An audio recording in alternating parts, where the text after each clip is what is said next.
بسم اللہ الرحمن الرحیم۔ سیرت النبی کی ایک اور قسط لے کر ہم حاضر ہوئے ہیں۔ گزشتہ والی قسط کے اندر ہم نے بیان کیا تھا کہ نبی اکرم صلی اللہ علیہ وسلم کے پاس مدینہ سے ایک جماعت آئی اور آپ علیہ السلام کے ہاتھ پر انہوں نے بیعت کی، اور وہاں پر یہ ایگریمنٹ اور معاہدہ ہوا کہ نبی اکرم صلی اللہ علیہ وسلم بہت جلد ہجرت کر کے مکہ سے مدینہ آئیں گے۔ اس بیعت کا علم جب قریش والوں کو ہوا تو قریش والوں نے وہاں سے آ کر اس کی معلومات کرنے کی کوشش کی۔ چنانچہ مکہ کے وہ مشرکین جو اس معاہدے میں شریک نہیں ہوئے تھے تو انہوں نے قریش والوں کو تسلی دی اور انہوں نے یہ فرمایا کہ ایسا کوئی بھی معاہدہ نہیں ہوا، اگر ایسا کوئی معاہدہ ہوگا تو ہمیں اس کا علم بھی ہوگا۔ مگر جیسے ہی یہ بیعت کرنے والوں کا قافلہ واپس مدینے کی طرف روانہ ہوا تو قریش والوں کو اس کا علم ہو گیا، تو قریش والوں نے ایک جماعت کو تیار کیا اور اس قافلے کے پکڑ میں ان کے پیچھے دوڑانے لگ گئے، لیکن قافلہ ان کے ہاتھ سے نکل چکا تھا۔ مگر ایک صحابی حضرت سعد بن عبادہ رضی اللہ تعالیٰ عنہ پکڑے گئے، انہوں نے بہت ان کو مارا، مگر پھر ایک اور صحابی جبیر بن مطعم رضی اللہ تعالیٰ عنہ آئے اور انہوں نے ان کو چھڑایا۔ بہرحال جب یہ حضرات مدینے پہنچے تو مدینے میں تقریباً اسلام کا بول بالا ہونے لگ گیا تھا اور مدینے میں اسلام پھیل چکا تھا۔ کچھ جو بڈھے قسم کے تھے، جو بوڑھے قسم کے لوگ تھے، وہ اسی بت پرستی والے دین کے اوپر قائم تھے اور وہ اس کو نہیں چھوڑنا چاہ رہے تھے۔ انہی میں سے ایک عمر بن جموح بھی تھے رضی اللہ تعالیٰ عنہ، جو بعد میں مسلمان ہو گئے تھے۔ ان کے بیٹے معاذ بن عمر بھی اس بیعت میں شریک تھے اور وہ مسلمان ہو چکے تھے۔ اب وہ عمر بن جموح کو دعوت دیتے تھے مگر وہ اسلام قبول نہیں کرتے تھے۔ عمر بن جموح نے اپنے ہاتھوں سے لکڑی کا ایک بت بنا کر رکھا تھا اور وہ اس بت کی عبادت کرتے تھے، اس کو پوجتے تھے۔ اب انہوں نے مشورہ کیا، وہ ایک دن اس بت کو اٹھایا اور اٹھا کر جا کر ایک کھڈے میں ڈال دیا۔ عمر بن جموح صبح اٹھے، دیکھا تو ان کے ہاتھ کے بنائے ہوئے خدا وہاں موجود نہیں ہے، تو وہ اس کو تلاش کرتے کرتے دیکھا تو وہ ایک کھڈے میں اوندا منہ پڑا ہوا ہے۔ عمر بن جموح نے اس کو اٹھایا اور اس کو نہلایا، غسل دیا اور خوشبو وغیرہ لگا کر اپنے خود ساختہ خدا کو محفوظ کر لی۔ دوسرے دن ان کے ساتھ پھر وہی حرکت ہوئی، تیسرے دن پھر وہی حرکت ہوئی۔ پھر انہوں نے مجبوراً کیا کیا، ایک تلوار اس بت کے کندھے پر رکھی اور یہ کہا کہ اگر آپ واقعی خدا ہیں تو آپ اپنی حفاظت خود کریں۔ چنانچہ دوسرے دن انہوں نے کیا کیا کہ وہ بت کو اٹھایا اور اٹھا کر ایک مرے ہوئے کتے کے ساتھ ایک رسی میں باندھ کر دوبارہ اس کھڈے میں پھینک دیا۔ عمر بن جموح رضی اللہ تعالیٰ عنہ وہاں سے دیکھا تو وہ بت تو ایک کھڈے میں پڑا ہوا ہے، تو عمر بن جموح رضی اللہ تعالیٰ عنہ نے فرمایا اگر آپ خدا ہوتے تو کم از کم اتنے زیادہ ذلیل نہ ہوتے، آپ خود اپنی حفاظت نہیں کر سکتے۔ تو اللہ رب العزت نے اسلام کی روشنی کے لیے ان کے عقل کو کھول دیا اور انہوں نے اسلام کو قبول کر دیا۔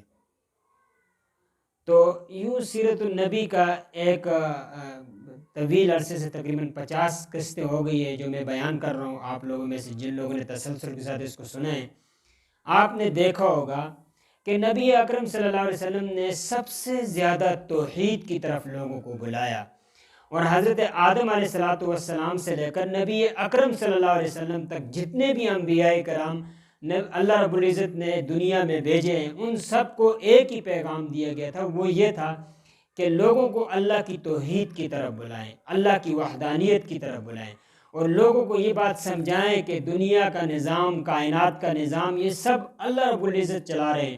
اللہ رب العزت کے علاوہ کوئی بھی کائنات کے نظام کو نہیں چلا رہا۔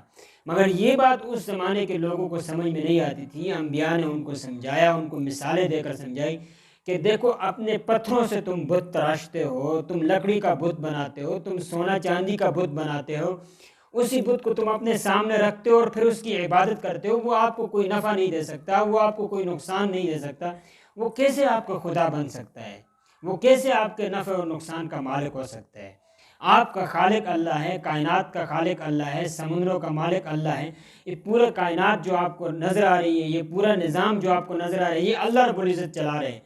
اس ایک توحید کی طرف تمام انبیاء نے حضرت آدم سے لے کر عیسیٰ، حضرت موسیٰ، حضرت ابراہیم، حضرت یوسف، حضرت اسماعیل، یعقوب، یوسف، موسیٰ، ہارون، نبی اکرم صلی اللہ علیہ وسلم تک جتنے بھی انبیاء ہیں سب نے اللہ کی توحید کی طرف بلایا اور ان کو یہ بات سمجھائی کہ جن کو آپ اپنے ہاتھوں سے، مثال کے طور پر آپ ایک دیوار اپنے ہاتھوں سے تعمیر کرتے ہیں، مستری وہ دیوار تعمیر کرتا ہے، تو وہ دیوار آپ کو کیا نقصان دے سکتے ہیں؟ وہ دیوار آپ کو کیا فائدہ دے سکتی ہے یا کیا نقصان دے سکتی ہے؟ کچھ بھی نہیں۔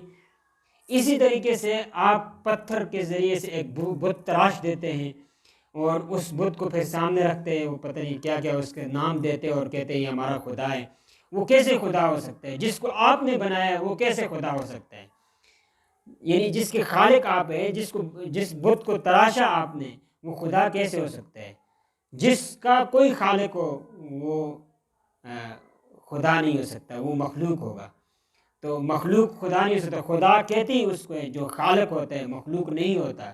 اللہ رب العزت نے سب کو پیدا کیا ہے، اللہ رب العزت سب کو موت دیں گے، اس پوری کائنات کا نظام اللہ تعالیٰ چلاتے ہیں۔ تو یہ جو تم نے مورتیاں بنائی ہوئی ہیں، یہ جو پتھروں کے بت بنائے ہوئے ہیں، اور یہ جو تم کبھی درختوں کی عبادت کرتے ہو، کبھی کس کی عبادت کرتے ہو، کبھی کس کی عبادت کرتے ہو، اسلام یہ چیز لوگوں کو سمجھانا چاہ رہا ہے، لیکن لوگ سمجھتے ہیں کہ اسلام ایک دہشت گردی کا مذہب ہے۔ کوئی دہشت گردی کا مذہب نہیں ہے، پیار محبت سے سمجھا رہے ہیں کہ دیکھیں آپ نے ایک چیز اپنے ہاتھ سے ایک بت بنایا اور پھر اس کی عبادت کرتے تو وہ آپ کو کیا نفع دے گا، کیا نقصان دے گا؟ آپ اگر اس کو نہ بناتے تو وہ آپ کو خدا بھی نہ بنتا۔ اس لیے آپ نے نبی اکرم صلی اللہ علیہ وسلم کا سیرت کا جو مکہ کا دور تھا بڑی تفصیل کے ساتھ ہم نے آپ کے سامنے ذکر کیا، اور نبی اکرم صلی اللہ علیہ وسلم پر جو مصیبتیں ڈھائی گئی، آپ علیہ الصلوۃ والسلام کے صحابہ پر جن مشقتوں آپ کے اوپر ڈالی گئی اور آپ نے جو برداشت کیا، طائف کا سفر ہم نے آپ کے سامنے ذکر کیا، طائف میں نبی اکرم صلی اللہ علیہ وسلم پر کتنے مظالم ڈھائے گئے، آپ علیہ الصلوۃ والسلام نے اس کو برداشت کیا۔ پھر اللہ رب العزت نے ایسا کیا کہ مکہ والوں نے اسلام نہیں قبول کیا، تو اللہ رب العزت نے مدینے سے ایک جماعت کو تیار کیا اور آپ کی نصرت کے لیے مکہ بھیجا۔ انہوں نے آپ کے ہاتھ پہ بیعت کی اور اسلام کو قبول کیا اور آپ کی نصرت کریں گے، چنانچہ وہ انصاری صحابہ کہلائے۔ اب نبی اکرم صلی اللہ علیہ وسلم اور آپ کے صحابہ کا وقت آ چکا ہے کہ وہ مکہ سے ہجرت کر کے مدینہ تشریف لائیں گے۔ تو کیسے ہجرت کی، کس کس صحابی نے پہلے ہجرت کی، کس کس صحابی نے بعد میں ہجرت کی، نبی اکرم صلی اللہ علیہ وسلم نے ہجرت کیسے کی، آپ کے ساتھ ہجرت کرتے وقت کون تھا، ہجرت سے پہلے کیا واقعات پیش آئے، اگلی قسطوں میں بہت جلد ہم ان کو بیان کریں گے۔ آج کے لیے اتنا ہی، بہت شکریہ، ہماری ویڈیو دیکھنے کا بہت شکریہ۔ ہمارے چینل کو سبسکرائب کریں، لائک کریں اور شیئر کریں، بہت شکریہ۔